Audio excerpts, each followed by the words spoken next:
여호와는 내게 복을 주시고 너를 지키시기 원하며 여호와는 그 얼굴로 내게 비추사 은혜 베푸시기 원하며 여호와는 그 얼굴을 내게로 향하여사 평강 주시기를 원하노라. 아멘.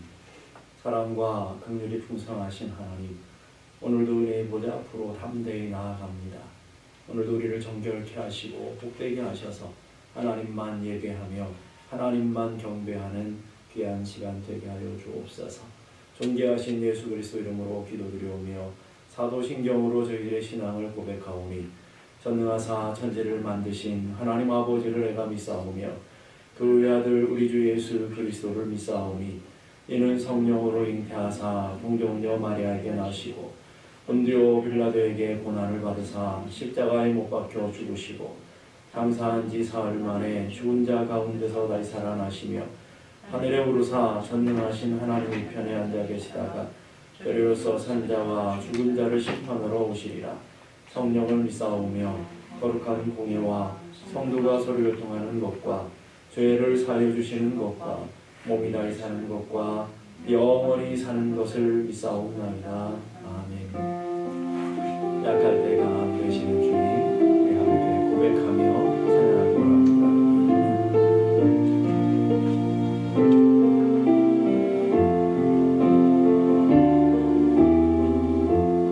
약할 때 강함 되시네 나의 보배가 되신 주 나의 모든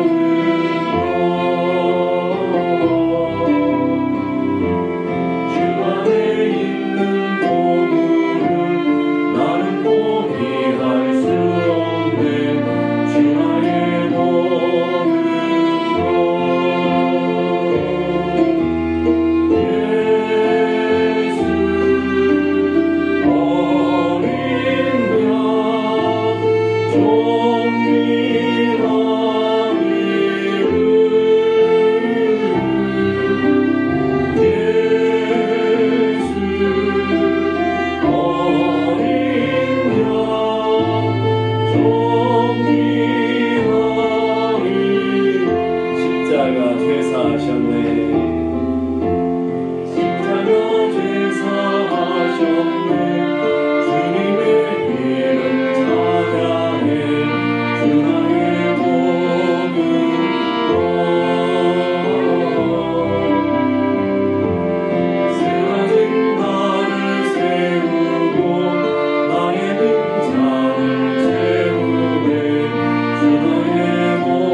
온전히 주님만을 바라보며 주님만을 갈급하며 주의 은혜를 소망하며 주님 앞에 나아갑니다. 하나님 아버지, 오늘도 주의 거룩한 성령 우리 한 사람 한 사람을 이끌어 주셔서 온전한 믿음과 온전한 마음으로 예배하게 하시고 하나님을 만나는 감격 예배, 하나님의 은혜를 누리는 모든 예배 되게 하여 주시고 오늘도 하나님을 만남으로 우리 안에 기쁨과 감사와 감격과 은혜가 충만한 귀한 예배 되게 하여 주옵소서. 우리 함께 다같이 기도하겠습니다. 거룩하신 아버지 하나님, 은혜를 감사합니다. 오늘도 주님께서 저희들을 사랑하시고 주님께서 오늘도 우리를 붙들어 주시며 인도해 주셔서 예배 가운데 서게 하시고 하나님을 찬양하며 하나님을 경배하며 예배하게 하신 것을 감사합니다. 하나님 아버지, 오늘도 우리의 믿음의 눈으로 주님을 보게 하시고 주의 임재를 바라보며 주의 은혜를 누리며 주의 거룩한 역사 가운데 설 수 있는 저희 모두가 되게 하여 주시옵소서. 오늘도 온 마음 다하여 온 뜻 다하여 하나님만을 예배하며 하나님의 거룩한 성령이 우리를 강권적으로 붙들어 주시는 은혜를 누리는 귀한 시간 되게 하여 주시옵소서. 하나님, 오늘도 예배 가운데 하나님의 큰 은혜와 하늘의 복을 누리는 그런 하나님의 영광을 맛보는 귀한 시간 되게 해주시고 온 마음 다하여 온 뜻 다하여 하나님만을 찬양하며 예배하며 나아가는 귀한 시간 되게 하여 주시옵소서.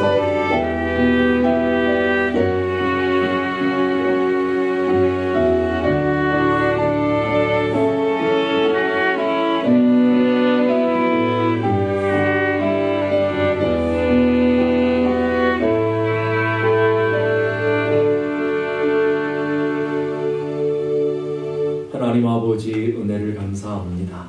저희들을 사랑하시고 저희들을 귀히 여기셔서 오늘도 예배 가운데 불러주시고 하나님을 찬양하며 예배하게 하신 것을 감사합니다. 날마다 주의 은혜 가운데 살아가는 저희들, 하나님의 돌보심과 하나님의 인도 가운데 살아가는 저희들이 오늘도 주님의 크신 은혜를 바라보며 주의 영광을 소망하며 주님 앞에 나오게 하신 것을 감사합니다.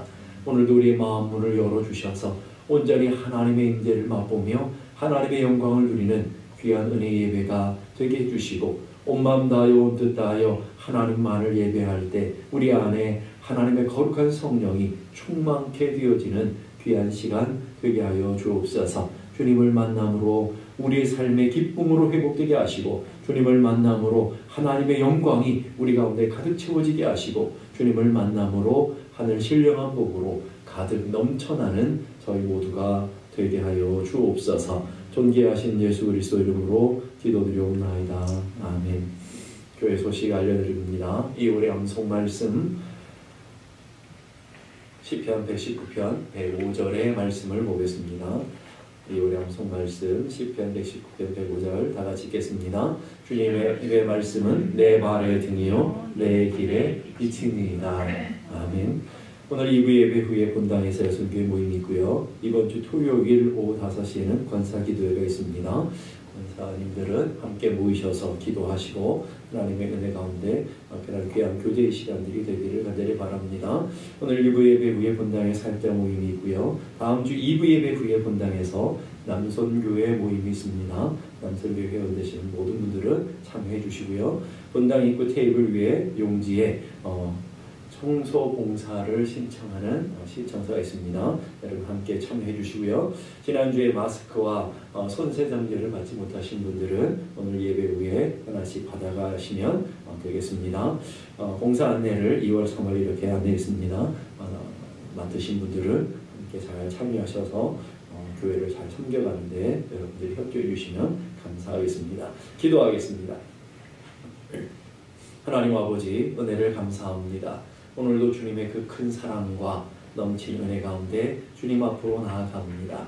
오늘도 정한 마음과 정직한 영을 새롭게 하시고 우리의 믿음의 눈을 들어 하나님을 바라보며 하나님의 은혜 가운데 서게 하시고 오늘도 예배 가운데 주님을 만남으로 주님을 더 깊이 알게 하시고 그 주님을 더욱더욱 사랑하게 하시고 주를 위해 살아갈 수 있는 믿음의 삶이 되게 하여 주시옵소서. 우리 한 사람 한 사람 주의 거룩한 성령의 인도하심을 따라 살아가는 성령 충만한 사람들이 되게 하시고 믿음의 사람이 되게 하시고 늘 은혜 안에 거하는 하늘 백성들이 다 될 수 있도록 도와주옵소서. 이 시간도 간절한 기대와 소망을 주님 앞에 아뢰오니 주님께서 연락하시고 아름다운 열매들로 풍성한 은혜로 채워지는 귀한 시간 되게 하여 주옵소서. 하나님 아버지, 오늘도 귀한 예물 구별하여 주의 손에 올려드립니다.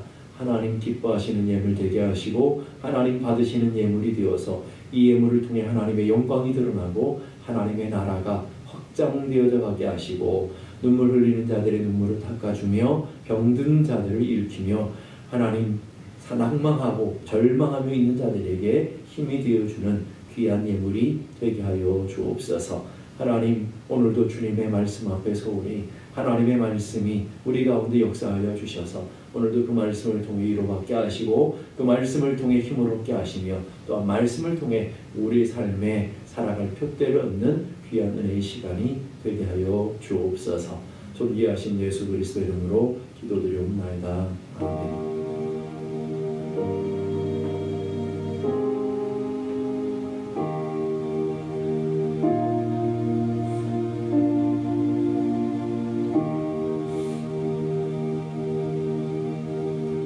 오늘 저희들이 주시는 하나님의 말씀 마태복음 6장 19절에서 21절까지의 말씀입니다.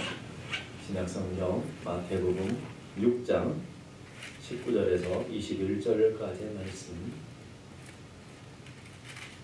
마태복음 6장 19절에서 21절까지의 말씀 우리 함께 다 같이 읽겠습니다. 너희를 위하여 보물을 땅에 쌓아두지 말라. 거기는 좀과 동록이 해하며 도둑이 구멍을 뚫고 도둑질하느니라. 오직 너희를 위하여 보물을 하늘에 쌓아두라. 거기는 좀이나 동록이 해하지 못하며 도둑이 구멍을 뚫지도 못하고 도둑질도 못하느니라. 내 보물이 있는 그곳에는 내 마음도 있느니라. 아멘. 오래전 영국의 한 신문사가 이런 광고를 했어요. 돈에 대한 정의를 바로 내리는 사람들에게 가장 좋은 정의를 내리는 사람에게 1,000파운드를 1,000파운드를 제공하겠다 하는 광고가 됐어요. 그래서 이 공모에 많은 경제학자들, 윤리학자들 또 수많은 사람들이 이 공모에 응모했는데 그 중에 가장 좋은 답을 얻어서 이 1,000파운드를 받은 사람이 누구냐면 신문배다라는 소년이었대요. 어떤 정의를 내렸기에 이 상을 받았나 봤더니 돈이란 천국 말고는 어디든지 갈 수 있는 여권이고 돈이란 행복을 제외한 모든 것을 갖다주는 공급원이다. 기가 막힌 정의 아닙니까? 모든 걸 다 할 수 있는 것 같은데 진짜 결정적인 것은 하나도 알지 못하는 그것이 돈이 아닌가 하는 생각이 돼. 우리는 자본주의 시대를 살아가고 있죠. 자본주의 시대는 돈이 힘이 되는 시대를 살고 있는 것이죠. 우리가 그런 자본 세계의 한복판에 살다 보니까 우리는 돈에 대한 필요들을 많이 느끼며 돈은 우리의 삶에서 외면할 수 없는 아주 궁극적인 조건 중에 하나라는 것을 여러분들 한 사람도 부인하지는 못할 것입니다. 아무리 영적으로 믿음이 좋다 할지라도 우리는 돈과 별개되어 살아갈 수는 없다라는 것이죠. 그래서 유명한 신학자인 자크 앨런이라고 하는 사람이 이런 얘기 있어요. 돈은 아무도 피하려야 피할 수 없는 우리의 현실이다. 돈은 현실이라는 거예요. 우리가 돈 뭐 없이 살 수 있어. 이런 사람들 없을 것입니다. 돈 때문에 때로는 울기도 하고요. 돈 때문에 때로는 웃기도 하고요. 돈 때문에 어떤 사람은 죽기도 하고요. 돈 때문에 어떤 사람들 또 살기도 하고요. 이런 것이 우리의 삶의 모습 아니겠습니까? 그래서 톨스토이라고 유명한 문학가가 돈에 대해서 이렇게 얘기했어요. 아, 돈이요. 너 때문에 얼마나 많은 슬픈 일들이 세상에서 일어나고 있는가. 돈 때문에 많은 슬픈 일들이 우리 역사 가운데 일어나게 되는 것을 보게 됩니다. 오늘 본문은 돈에 관한 이야기를 주님이 다루고 있습니다.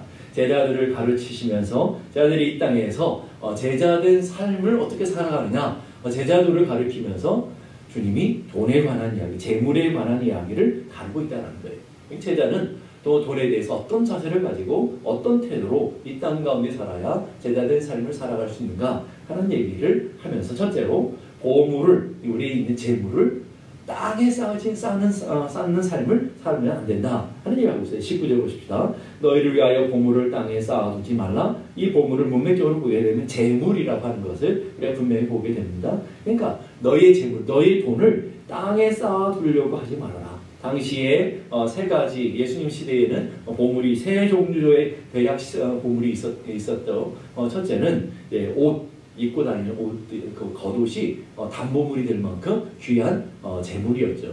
그래서 담보를 맡더라도 저녁이 될까지는 그 겉옷을 돌려줘야 되는 율법이 있을 만큼 옷은 재물의 역할을 했다라는 것이죠. 두 번째, 역사와 시대를 떠나서 돈이 되는 게 뭐냐면 금 아니겠습니까? 금 역시도 당시의 보물의 종류의 하나에 들어갈 수 있어요. 세 번째, 당시에는 먹고 사는 일이 굉장히 중요했기 때문에 곡식 역시도 부의 상징이며 재물의 상징이었다는 것을 보게 됩니다. 그러니까 이런 모든 것들을 우리는 재물이라는 단어를 통해서 말할 수 있는데, 이 재물을 땅에 쌓으려고 하지 말아라. 왜 돈을 쌓아두려고 할까요, 사람들이? 왜 여러분들이 통장에 돈을 열심히 저금하고 왜 돈을 남편 몰래 모아두고 뭐 이런 일들이 왜 벌어지는 걸까요? 급할 때 쓰려고. 이런 거 아니겠습니까? 뭐 아주 간단한 원리 아니겠습니까? 급할 때 쓰려는 원리는 뭐예요? 급할 때 쓰기 위해서는 원리는 뭐예요? 돈을 신뢰하는 것이죠. 내가 급할 때 이 돈이 나를 도와줄 거야. 돈이 나를 인생의 문제를 해결해 줄 거야 라고 하는 기대, 믿음 때문에 돈을 쌓게 두게 되는 것이죠. 그래서 21절에 이렇게 말해요. 내 보물이 있는 그곳에는 내 마음도 있다. 보물이 있는 곳에 마음이 있다는 말이에요. 이 말을 쉽게 말하면 우리가 보물이 쌓아갈수록 그것이 우리의 삶의 의지의 대상이 되고 신뢰의 대상이 되어지기 때문에 돈을 쌓는 거예요. 그래서 사람들은 많이 가질수록 힘이 있다고 생각하시죠. 그래서 질병도 돈을 가지면 얼마든지 고칠 수 있고, 노후의 문제도 돈이 있어야 해결되고, 뭐 틀린 말은 아니지만 그렇다고 다 맞는 말은 또 아니죠. 그러면서 할 수만 있으면 더 많은 돈, 많은 물질을 쌓으려고 발버둥치고 있는 것을 보게 됩니다. 그것이 문제라는 거예요. 성경은 그래서 돈 자체에 대해서 돈 자체를 죄악심하지 않지만 돈에 욕심을 내고 돈을 쌓으려고 하는 그 탐욕, 욕심은 하나님이 정죄하시는 모습을 보게 됩니다. 이 탐욕이라는 것은 탐욕이라는 헬라어는 더 많이 가지고자 하는 마음, 더 움켜쥐는 그 상태를 이 탐욕이라고 하는 거예요. 그러니까 인간의 불행은 바로 돈 자체에 있는 것이 아니라 돈을 힘으로 생각하고 돈을 의지하고 돈을 더 많이 쌓으려고 하는 욕망, 탐심, 욕심에서부터 비롯되고 있다는 것을 보여주고 있는 것이죠. 야고보서 1장 15절 보니까 욕심이 잉태한 즉 죄를 낳고, 욕심이 점점 커지면 죄를 만들어낸다는 거예요. 그 욕심 자체가 결국은 죄 가운데 끌고 가게 되고, 죄가 장성한 즉 사망, 우리를 멸망으로 이끌어간다 라고 얘기하고 있다는 거예요. 탐욕의 주머니를 채울 수 있는 건 하나도 없어요. 그러니까 가지면 가질수록. 그래서 그런 말이 있는 거 아니겠어요? 있는 놈들이 더해. 이런 말들을 왜 하는 거예요? 있는 놈들이 왜 더 하는 거예요? 돈 맛을 본 사람은요, 돈의 귀한 걸 알아요. 그렇기 때문에 더 많이 쌓으려고 하는, 악착같이 쌓으려고 하는 그런 모습을 보이게 된다는 거예요. 그렇다고 왜 하나님은 물질을 땅에 쌓아두지 말라고 하시는 걸까요? 이것이 우리 삶이 전혀 의지의 대상이 되지 못하기 때문이라는 것이죠. 19절 보십시다. 거기는 존과 동록이 향하며 도둑이 구멍을 뚫고 도둑질하느니라. 이 말은 뭐예요? 쌓아놔봐야 내 삶의 의지의 대상이 될 수 있는 것이 아니고 나를 도와주는 것이 아니라 이러면 안전하지 못하는 것이다 라고 우리에게 얘기하고 있어요. 그러면서 땅에 쌓아두면 나타나는 두 가지 위험성을 얘기하는데, 첫째는 좀과 동록이 있다. 좀이라는 것은 옷을 갉아먹는 아주 보이지도 않는 그 벌레 아시잖아요, 여러분. 그거. 돈이 당시에 옷이 재물인데 옷을 갉아먹어요. 쌓아뒀더니 옷을 하나도 쓸 수 없도록 만들어버렸다. 금이 있는데 녹이 생겨가지고 쇠붙이를 부식시키는 게 동록 아니겠습니까? 그렇게 갉아먹는 것이 있더라는 거예요. 우리 안에도 마찬가지예요. 이게 내부의 적들이 있는 거예요. 여러분의 삶을 갉아먹는 것. 병이 우리의 재물을 갉아먹기도 하고요. 사치가 우리의 삶을 갉아먹기도 하고요. 이런 내적인 것들이 아무리 쌓아둬도 결국은 우리 삶을 갉아먹을 수가 있다는 것이고요. 두 번째는 도둑이에요. 외부의 적을 말하는 것이죠. 눈에 보이는 도둑, 강도도 되지만 또 황충, 메뚜기 뭐 이런 거 가지고 열심히 1년 농사했는데 와서 싹 갉아먹어버리면 아무 짝이 쓸모없는 것이죠. 우박이 내려가지고 사망하게 하든지 강도가 있거나 도둑이 와서 다 빼앗든지 이 외부의 적들을 얘기하는 거예요. 우리 인생을 살다 보면 이런 내부의 적들과 외부의 적들과 부딪힐 때가 얼마나 많습니까? 그래서 우리 안에 탐욕을 가지고 탐심을 가지고 많이 싸우면 더 행복하고 많이 싸우면 더 큰 힘을 가지고 많이 싸우면 내 인생이 안전하다고 하는 그 생각은 잘못된 생각이다라는 거예요. 디모데전서 6장 10절 보니까 돈을 사랑함이 일만하게 뿌리가 되나니, 돈을 사랑하는 것, 돈을 의지하는 것, 돈 자체가 문제가 아니라 돈을 너무 사랑하고 돈을 너무 의지해요. 돈을 의지하다 보니까 하나님보다 돈을 더 의지하는 이게 죄 아닙니까, 여러분? 그래서 탐내는 자들은 미혹을 받아. 욕심을 갖게 되면 미혹에 쉽게 넘어가지더라고요. 여러분, 사기를 치는 사람도 나쁘지만 사기 당하는 사람도 나빠요. 왜 사기 당하는 걸까요, 여러분? 욕심에 눈이 멀어서 작은 거 투자하고 많이 얻으려고 하니까 사기를 대부분 많이 당한다는 거예요. 사기꾼들이 말을 좀 해보면 안다라는 거예요. 아, 이 사람 욕심에 눈이 멀었구나. 그런 사람은 그 사람 갖고 있는 주머니에 있는 돈이 자기 돈이라고 생각하고 있다는 것이죠. 여러분, 그런 일들이 벌어지더라고요. 미혹을 받아서 결국은 다 도둑이 훔쳐가도록 결국은 내어 맡기게 되더라는 것이죠. 디모데전서 6장 9절 보니까 구하려 하는 사람들, 구하려 하는 자들은 시험과 올무와 여러 가지 어리석고 해로운 정욕에 떨어지나니. 미혹도 있고요. 자신의 정욕에 빠지기도 하고요. 시험에 빠지기도 해서 결국은 그 사람이 침륜과 멸망에 이르게 된다. 그러니까 주님은 그거 쌓아두면서 만족하고 그거 쌓아두면서 그거 의지하고 그거 쌓아두면서 하나님을 향한 믿음으로 떠나는 것은 죄악이 되기 때문에 결국은 이 땅에서 영원하지도 않은 것 의지하며 의지하지도 못할 것 의지하며 믿음에서 떠나는 일이 없어야 된다라고 얘기하는 것이죠. 그 이야기를 성경에 제가 대표적으로 얘기하는 두 가지 이야기가 있어요. 첫 번째는 이스라엘 백성들이 광야에서 하나님께서 매일같이 만나를 주셨죠. 하나님 매일같이 만나를 주셨는데 하루분을 주셨다고요. 하루분을 주시면서 너희들 먹을 양만큼 걷어가고 다음 날까지는 남겨서 저축하지 말라고요. 이걸 저축하면 하나님을 의지하지 않고 그 양식을 의지하며 살아가기 때문에 하나님 매일매일 같이 사람이 떡으로 사는 것이 아니라 하나님의 은혜로 하나님의 말씀으로 사는 것을 훈련하시기 위해서 하루치만 걷어가게 했다고요. 그런데 어디 와도 하루치 걷어가라면 그렇게 말 안 듣는 사람들이 꼭 있잖아요. 그럼 어느 공동체에 다 있는 것 같아요.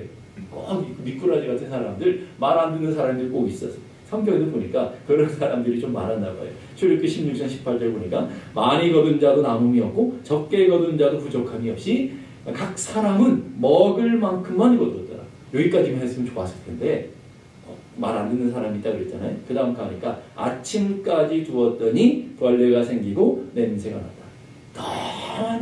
더 열심히 그래서 모아가지고 아침까지 놔두면 어떻게 될까 하고 쌓아다 본 거예요. 그랬더니 뭐예요? 벌레가 생기고 냄새가 나고 썩고 그런 일들이 벌어지게 되었다. 이 말은 무슨 말이에요? 그것이 우리 인생의 안전보장이 되지 못하는 건데 우리는 그 눈에 보이는 물질을 눈에 보이지 않는 하나님보다 훨씬 더 잘 의지하는 이게 인간의 연약함이에요. 여러분 우리도 마찬가지죠. 통장에 돈이 두둑하게 있고 먹을 양식이 두둑하게 있으면 그냥 뭐 덜 걱정되잖아요. 그런데 참 우리 갖고 있는 통장에 예금이 점점 줄어들어가고 양식이 점점 줄어들어가게 되면 근심하게 되는 것 이게 인간이라고요. 눈에 보이지 않는 하나님보다 눈에 보이는 물질을 더 의지하는 연약한 인간인 것을 아시고 하나님은 그렇게 쌓아두지 말라라고 얘기하시는 거죠. 두 번째는 뭐냐면 누가복음에 나오는 누가복음 12장에 어리석은 부자 이야기가 있어요. 한 부자가 농사를 지었는데 대박 났어요. 소출이 풍성했다고 그랬어요. 그 어떤 해보다 대풍이 났거든요. 그래서 이게 다른 말로 말하면 사업에 투자했는데 어마어마하게 거뒀다라는 거예요. 어떤 사람이 57만 원 비트코인 샀는데 몇 년 지나서 10억이 됐대잖아요. 그러니까 이렇게 뭐 상상할 수 없는 초대박을 쳤다라는 거예요. 그런 일들이 일어나게 되었다 하는 거예요. 그럼 여러분 같으면 어떻게 했어요? 그 엄청난 거 이제 그거 많은 하나님께서 이 복을 주셨으니까 이거 많은 사람들이 좀 나눠주기도 하고 이러면 얼마나 좋겠습니까마는 그 사람이 뭐라고 그러냐면 내가 곡식 쌓아둘 곳이 없으니 창고에 이미 가득 쌓아놨어요. 쌓아둘 곳이 없으니 어찌할까? 그리고는 또 창고를 더 넓히고 더 크게 짓고 곡식과 물건들을 쌓아두니라. 또 내가 내 영혼을 자신의 영혼을 향해서 뭐라고 하냐면 내 영혼아 이제 여러 해 오래오래 쓸 물건을 다 쌓아뒀으니까 이제는 편안히 쉬고 먹고 마시고 즐기고 노세 젊어서 놀아보세. 편하게 여러분 그렇게 했다라는 게 부자가 그 이야기를 들은 하나님 뭐라고 하셨는지 20절에 나와요. 누가복음 12장 20절 보니까 하나님이 이르시되 어리석은 자야. 이게 중요한 단어가 이 어리석은 자야 하는 거고요. 두 번째 내 영혼을 도로 찾으리니 그 다음에 앞에 보니까 오늘 밤이라는 두 번째 단어 내가 내 영혼을 도로 찾으리니 그러면 내 예비한 것이 네 것이 되겠느냐. 저는 이 이야기를 성경을 읽으면서 크게 세 단어가 다 들어왔어요. 어리석은 자라는 것, 다음에 도로 찾을 것이다 라는 것, 세 번째 오늘 밤에 이 세 단어가 확 다가오더라고요. 그러니까 무슨 말이겠어요? 내일도 모르면서 장래를 보장하려고 돈을 쌓고 미래를 보장하고 그것을 안전보장을 누리면서 눈에 보이는 그것이 보이니까 야 편안하다 야 이제 잘 살아오세 이것이 어리석은 일이라는 것 여러분 우리가 그걸 깨달아야 되고요. 두 번째로 도로 찾는다는 거예요. 하나님이 맡겨주신 것 이게 내게 아니라는 거예요. 내가 가진 것 같고 내 창고에 저장한 것 같고 내 통장에 있는 것 같지만 내게 아니라는 거예요. 하나님이 맡겨주신 건데 도로 찾겠다라는 거예요. 그리고 생명 역시로 그러면서 내일도 아니에요. 오늘 밤 이게 중요하더라고요.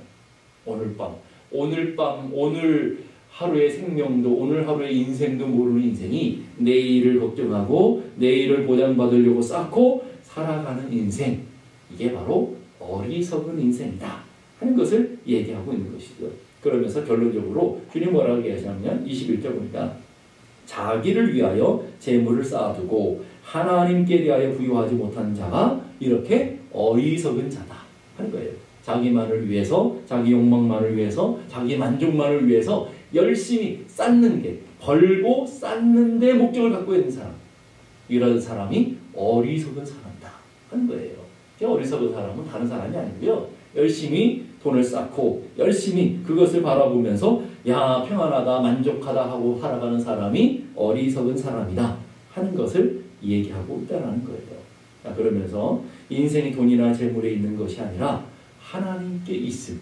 우리 인생이 하나님께 있다는 거예요. 건강한 사람이라고 오래 사는 것도 아니고요. 건강하지 못한 사람이라고 빨리 죽는 것도 아니라고요. 그러니까.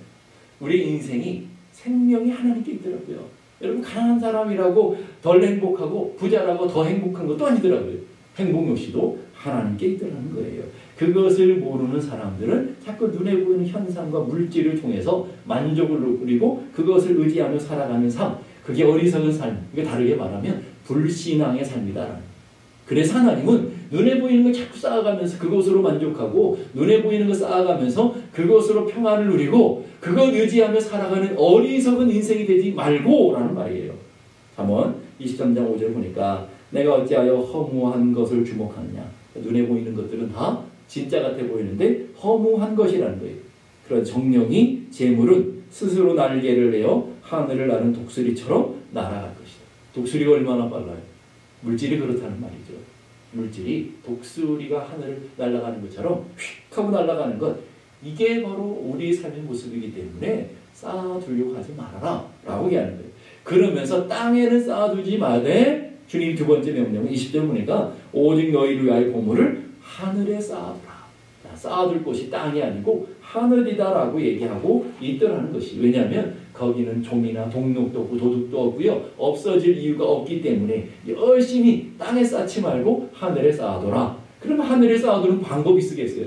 돈 갖고 여러분 공중에 휙 던지면 돈들이 하늘로 촉촉 올라가면 얼마나 좋겠습니까마는 그런 일은 없을 거 아니겠어요. 그러면 어떻게 하늘에 쌓아둘 것인가? 그것이 누가복음 12장 33절 평행 본문인 누가복음 12장에 나와요.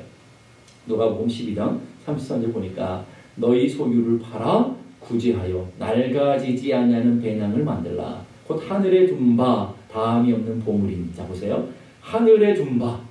어떤 돈이 하늘에 둔 바 됐다고요? 우리 소유들을 다 구제하고 낡아지지 않는 배낭. 우리 삶을 하나님께 드리고 하나님을 위해 사용하며 살아가는 그 삶. 그 삶이 하늘에 저장하는 삶이다 라고 얘기하고 있다는 거예요. 물질을 하늘에 쌓는 방법은요, 물질의 주인이신 하나님의 뜻을 따라서 하나님의 영광과 하나님 기뻐하시는 곳에 잘 사용하는 것.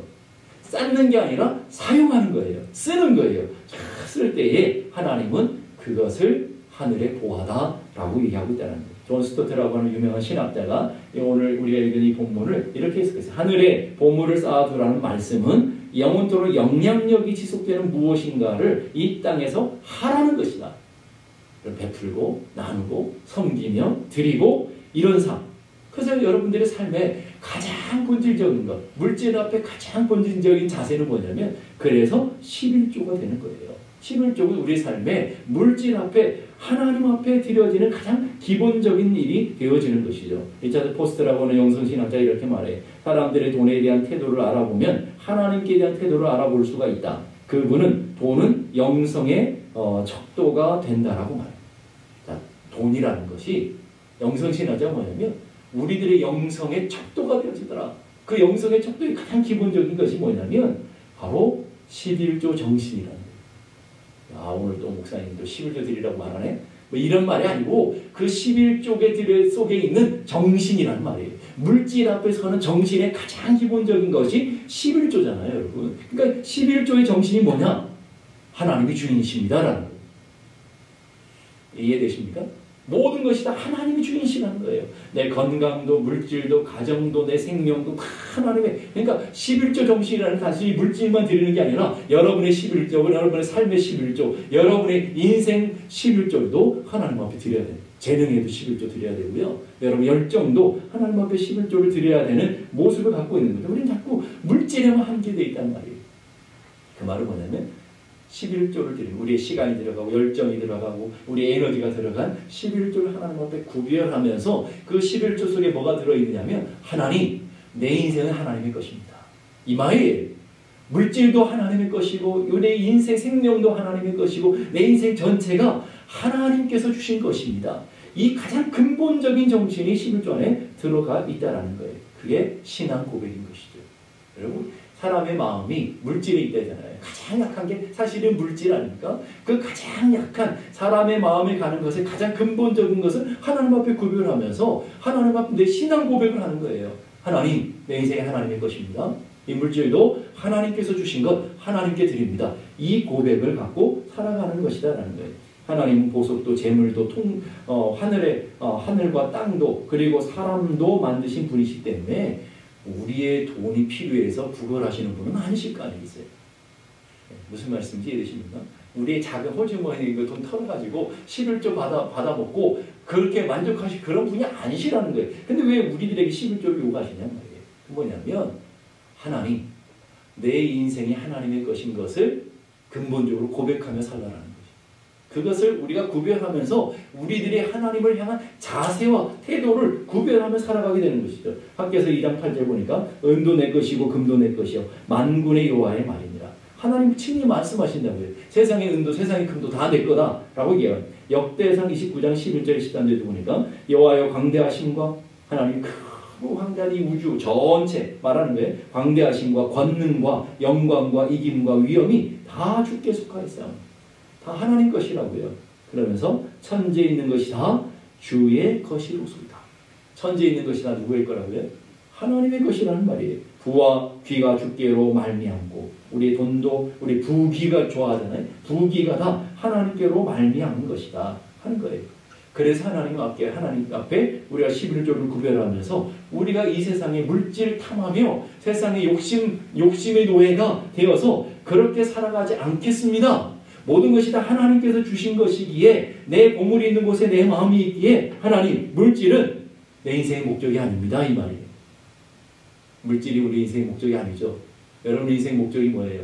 하나님이시잖아요. 하나님 나라를 위해 살고 하나님의 영광을 위해 살아가고 또 영원한 하나님 나라를 위해 살아가는 삶, 이게 목적이라고요. 그래서 그 목적을 이루기 위해서 하나님 우리에게 도구로 주시는 게 있어요. 수단으로 주신 게 뭐예요? 그게 물질이고 건강이고 재능이고 능력이라는. 그런데 어느 순간부터 이게 뒤바뀌어 버렸어요. 목적이 되어야 될 것이 수단이 되어버리고요. 수단이 되어야 될 게 목적이 되어버렸어요. 그래서 그 목적의 자리에 누가 올라가 있느냐면 물질이 올라가요. 돈 때문에 사람을 죽이고, 돈 때문에 교회를 어렵게 하고, 돈 때문에 신의를 버리고, 돈 때문에 하나님을 떠나고, 돈 때문에 욕망의 노예가 되어지고, 뭐 이런 일들이 허다하게 벌어지게 되더라는 거예요. 왜 그럴까요? 목적과 수단이 바뀌어졌기 때문에. 목적과 수단이 바뀌어지면 그것을 성경에서는 우상이라고 합니다. 목적과 수단이 바뀌어지면 그게 우상이에요. 여러분, 물질이 나쁜 게 아니라고요. 그런데 어느 순간 수단이 되어야 되는, 도구가 되어야 되는 것이 우리 인생의 목적이 되어버렸어요. 돈 때문에 돈보다 더 귀한 가치들을 다 버리게 됐어요. 그러니까 그게 우상이 되어지는 거예요. 돈의 노예가 되어진다는 말이 바로 그 말인 것이죠. 그래서 이제 우리는 우리의 마음이 있는 곳에, 물질이 있는 곳에 마음이 있다 그러니까 물질을 구별하는 하나님 앞에 드리면서 뭘 고백하느냐 하면 내 마음은 주께 있습니다. 이거예요. 내 마음은 주께 있습니다. 모든 것들이 하나님이 주인이신 것을 고백합니다. 라고 고백하며 나가는 게 11조라는 것이죠. 여러분, 그게 가장 근본적인 거라고요. 물질 앞의 자세는 11조 가장 기본이라고요. 그러니까 그 11조 정신이 없으면 우리는 그 두 번째, 세 번째도 다 틀어질 수밖에 없는 것이죠. 어떤 성도가 11조를 받침으로 6번 놀랬대요. 얘기를 들어보니까 그 맞는 것 같아요. 첫째는 11조를 받침으로 자기 신앙이 더 확고하게 되는 것을 놀랬다라는 것이고요. 두 번째로 11조를 바치고도 나머지로 넉넉히 살아갈 수 있는 게 놀랍고요. 세 번째로 하나님 사업을 위해 그렇게 많은 돈을 낼 수 있다는 자신의 능력에 대해서도 놀랐고요. 네 번째는 11조를 내보니 더 낼 수 있는 담력이 생겨서 놀랐고요. 그리고 다섯 번째, 11조를 내면 자신의 생활이 물리적으로 부유해지는 것을 보면서 놀라고, 마지막 여섯 번째, 이런 축복을 진작 받을 것을 왜 이제야 받았던고 그러면서 후회하면서 놀랐다. 6가지. 어떤 성도가 그렇게 얘기하는 것이죠. 여러분, 그것이 기본인 거예요. 그리고 그 기본이 된 사람들이 두 번째 하나가 뭐냐면 나머지 것들도 다 하나님 나라와 영광을 위해서 사용하게 돼요. 나를 위해서, 쌓기 위해서, 나의 만족을 위해서, 나의 영광을 위해서 쓰는 것이 아니라 11절 드리는 정신이 있는 사람이 그 나머지 10분의 9도 내 것이 아니라는 거예요. 그거 아셔야 돼요. 모든 것이 주님의 것인데 10분의 1은 하나님의 거고 10분의 9는 내 거, 이게 잘못된 거라는 거예요. 다 하나님의 것인데 하나님 이 10분의 1을 드리며 10분의 9 역시도 주를 위해서 우리 하나님 기뻐하시는 곳에 아름답게 잘 사용되기를 원합니다. 이게 기독교 정신이라는 거예요. 그래서 여러분 물질 앞에 이게 가장 근본적인 정신인 거예요. 그래서 오늘 우리 삶의 자리에 돈 한 푼을 쓰더라도 뭘 하나 사더라도 우리는 깊이 물어야 돼요. 이게 하나님 기뻐하시는, 내 생명을 지켜가는 것도 하나님 기뻐하시는 거잖아요. 여러분 좋은 거 드셔야 돼요. 맨날 인스턴트만 드시지 마시고요. 좋은 것, 여러분의 영양을 생각하시면 잘 드셔야 돼요. 왜? 우리 몸이 건강한 것도 하나님 기뻐하시는 일이잖아요. 건강해야 주를 위해 살 거 아닙니까, 여러분? 그러니까 여러분들을 위해서도 쓰세요. 좋은 옷도 잘 입으시고요. 그런데 중요한 원리를 깨달으시라는 거예요. 인색하지 마시고요. 오늘 여러분의 삶이 돈을 쓰는데 정말 하나님 사랑이 실현되는 곳인 걸까? 하나님의 은혜와 하나님의 거룩한 역사들을 드러내는 일들에 나는 돈을 잘 쓰고 있는가? 이걸 물어야 돼요. 여러분, 사람들이 왜 헌금하는 거를 어려워해요? 왜 헌금하는 거 어려울까요? 아까우니까. 왜 아깝다고 생각할까요? 왜 아깝다 생각할까요? 내 거를 하나님 앞에 드린다고 생각하니까 아까워요. 하나님께서 내게 주신 거를 내가 구별해서 드리면 더 감사한 일 아닙니까? 여러분 그게 내가 하나님 앞에 많이 드릴수록 뭐예요? 내가 하나님 앞에서 많은 은혜와 복을 누리고 있다라는 산 증거 아닙니까 여러분? 그러니까 여러분 오늘 우리 인생의 삶의 자리에서 분명한 의식이 하나가 있어야 되는데 11조를 드리면서 우리 안에 분명한 정신이 하나가 여러분들이 많은 이 이야기들을 할 수 있지만 딱 한 가지만 얘기하는 거예요. 제가 여러분들이 청지의식이 회복돼야 된다. 내가 주인 아니에요. 여러분. 11조는 내 것 떼어서 하나님께 드리는 게 아니고요. 하나님께로부터 온 것을 하나님께 드림으로 모든 나머지 것도 주를 위해 살겠습니다. 모든 것이 주님이 주인이십니다. 라는 것을 고백하며 드려지면서 나머지 10분의 9 역시도 주를 위해 살겠습니다. 하나님 기뻐하시는 곳에 잘 사용하는 나는 청지기로 쓰겠습니다. 그 정신이라고요, 여러분. 그거 하나만 여러분이 기억하세요. 뭘 하든지. 다 여러분 자유시잖아요. 여러분 다 자유신데 여러분들이 하나님의 자녀로서 하나님의 거룩한 제자로서 이 땅을 살아가면서 여러분이 가장 기본적인 것들은 여러분들이 깨닫고 아셔야 되잖아요. 나는 주인이 아니다. 나는 다만 청지기다. 10분의 1도 하나님께로 온 것 구별하며 그 정신으로 들여지고 나머지 역시도 주를 위해 쓰겠습니다. 주님 기뻐하시는 곳에 잘 흘러가도록 통로가 되겠습니다라는 고백으로 드려지는 것. 그게 물질에 대한 자세랍니다. 여러분 그렇게 쓰는 사람들이 하늘에 쌓는 거 아니겠습니까 여러분? 보화를 이 땅에 쌓는 게 아니라 하나님을 위해서 하나님의 영광을 위해서 드려지는 삶이 바로 하늘의 보화를 쌓는 삶이다라고 얘기하고 있어요. 요한 웨슬리 목사님이 돈을 사용하는 데 돈에 대한 설교를 하시면서 그리스도인의 3가지 경제 원칙을 얘기해요. 첫째는 할 수 있는 대로 열심히 벌어라. 속이고 사기치면서 말고 정직하게 성실하게 신실하게 최선을 다해서. 여러분 예수 믿는 사람은 성실해야 돼. 예수 믿는 사람은 부지런해야 된다고요. 예수 믿는 사람 아침 일찍부터 일어나서 밤늦게까지 그 누구보다도 많은 일들을 해야 돼. 성실하고 정직하게 최선을 다해서 벌래요. 두 번째는 할 수 있는 대로 아끼래요. 우리가 많이 가졌다고 막 함부로 쓰는 게 아니라 욕망의 도구가 되고 사치와 향락의 도구가 쾌락의 도구가 되어서 하나님 주신 것들을 함부로 쓰면 그거 역시도 죄라는 거예요. 중세시대의 경건의 모양은 기본적인 검소가 있었다고. 검소. 검소라는 건 뭐예요? 아낄 수 있을 만큼 최대한 절약하면서 사는 거예요. 예? 사치하지 않는 거예요. 최대한 절약하면서 살아가는 것. 그리고 세 번째가 중요해요. 그 절약한 걸 뭐 하려고요? 할 수 있는 대로 남에게 베풀며 주는 삶을 살아라. 평생을 살면서 남에게 베풀며 주는 것을 인색하며 사는 사람들이 얼마나 많은지 몰라요. 많은 것을 가졌다고 주는 게 아니더라고요.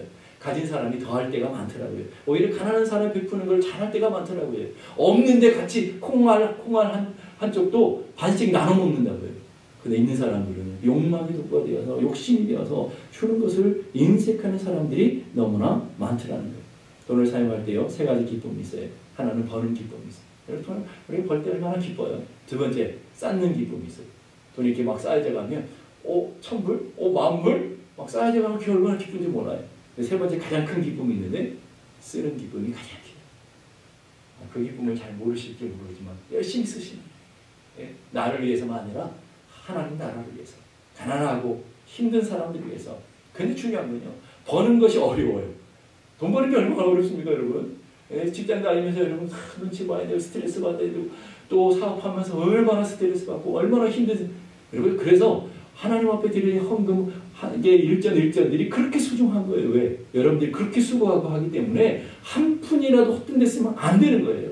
여러분들의 땀과 여러분의 눈물과 여러분들의 헌신과 여러분의 피가 남겨져 있는 것이 예물이잖아요. 여러분.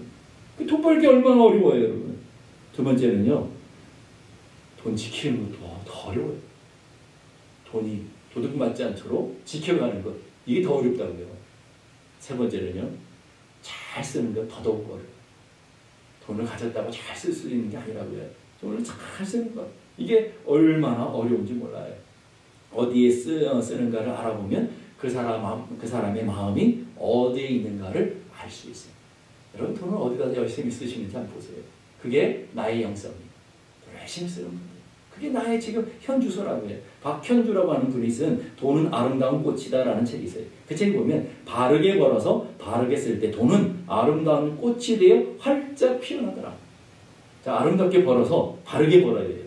남의 그 훔쳐서 남의 그 훔쳐고를 나눠주는 홍길동 같은 그런 일을 하면서 나는 잘했다 이러면 안 되고요. 바르게 정직하게 벌어서 바르게 쓸 때 그 돈이 생명력이 있어서 아름다운 꽃을 피워내더라 하는 것이죠. A.W. 토종 목사님이 쓴 나는 진짜인가 가짜인가라는 책에 보게 되면 자신이 진짜 그리스도인인가 진단하는 4가지의 통로가 있어요. 잘 들어보세요. 나는 정말 하나님의 제자로 살아가는지 하나님의 자녀로 살아가는. 첫째는 내가 가장 원하는 것이 무엇인가. 여러분이 가장 원하는 게 뭔지 한번 물어보세요. 뭐니 해도 머니가 최고지. 이게 돈에 붙들려 있는 사람이죠. 하나님의 나라와 하나님을 위해서 영원한 나라를 위해 살고 있는가. 두 번째로 내가 가장 많이 생각하는 것이 무엇인가. 여러분 지난 한 주 동안 여러분이 매 생각한 게 뭐예요? 뭘 묵상하며 살아오셨어요? 많이 생각하는 것, 사랑하는 것을 많이 생각하죠. 연애에 빠진 분들은 사랑하는 사람들을 매일 생각하며 살잖아요. 그것이 연애에 빠진 증거예요. 제가 대학교 다닐 때 친구 하나가 당구에 빠졌어요. 당구 빠졌더니 수업 시간이 되는데 정신이 나간 애 같아요. 그래서 도대체 뭐하냐 그랬더니 그 친구가 당구의 맛을 알아가지고 뭐라고 하냐면 수업 시간에 앞에 앉아있는 머리들이 당구공같이 보인다는 거예요. 이렇게 쳐서 이렇게 하면 탁 들어갈 텐데 그게 보인다는 거예요. 그래서 야 너 진짜 큰일이구나 그랬더니 이 정도가 아니라는 거예요. 잠을 자고 눈을 감으면 이 당구 대가 이렇게 그려져가지고 어떻게 가야 될지 그것만 상상하고 잠을 설친다는 거예요. 여러분 그게 생각하는 거죠. 지금 당구에 푹 사랑이 빠졌기 때문에 그런 거죠. 여러분 한 주 동안 무엇을 생각하며 무엇을 고민하며 살아오셨어요? 그럼 여러분이 사랑하는 거예요. 세 번째는요. 나는 돈을 어디다 어떻게 쓰고 있는가. 이게 내 영성이라는 거예요. 내 돈을 어떻게 쓰고 있는가? 내 돈이라고 내 마음대로 쓰고 있는가? 아니면 내 유익만을 위해 쓰고 있는가? 오늘 돌아봐야 돼요. 네 번째로 나는 어떤 사람들과 어울리고 있는가?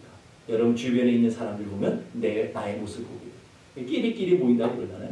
말 많고 탈 많고 이런 사람들, 술 좋아하는 사람 술 친구를 어울리게 되고요. 세상 쾌락고 오락을 좋아하는 사람 그런 사람들과 어울리게 되고요.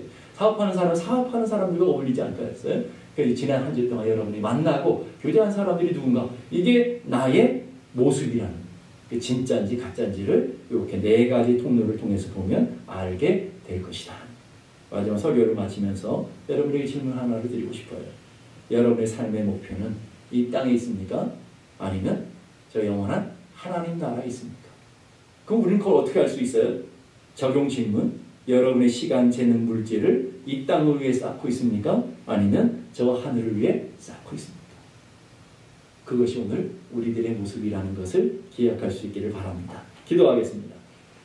이 시간 우리 함께 다 같이 기도하실 때 하나님 우리의 재물 하나님의 주시는 은사와 재물과 능력들을 땅을 위해서 땅에 쌓아가는 인생이 아니라 저 하늘을 위해 쌓아가는 영원한 나라를 위해 쌓아가는 믿음의 사람들이 되게 하여 주시옵소서. 모든 만물이 다 주께로 와서 주로 말미암다가 주께로 돌아가는 것이기에 모든 것의 주인은 하나님이시기에 우리는 다만 청지기로서의 삶을 살아갈 수 있는 믿음의 삶이 되게 해주시고 우리 안에 이 11조의 정신, 11조의 마음이 회복되어져서 이제 모든 것들이 주께로 와서 주로 말미암다가 주께로 돌아가야 되는 것을 고백하며 청지기로 바르게 살아가는 믿음의 삶이 되게 하여 주시옵소서. 우리 함께 다같이 기도하겠습니다. 거룩하신 아버지 하나님 은혜를 감사합니다. 오늘도 저희들에게 귀한 은혜를 주시고 하나님께서 제자된 삶의 모습 속에 물질 여시고 바르게 사용하고 바르게 쓸 줄 알아야 주님의 제자된 삶을 살아갈 수 있다라고 우리에게 말씀하시고 우리에게 가르쳐 주심을 감사합니다. 하나님 아버지 만물이 다 주께로부터 와서 주로 말미암다가 주께로 가는 것이기에 모든 것이 다 주님의 것이기에 우리는 다만 시간의 청지기, 물질의 청지기, 우리의 몸의 청지기, 우리의 삶의 청지기로서의 삶 살아가는 믿음의 성도들이 다 될 수 있도록 은혜 베풀어 주시옵소서.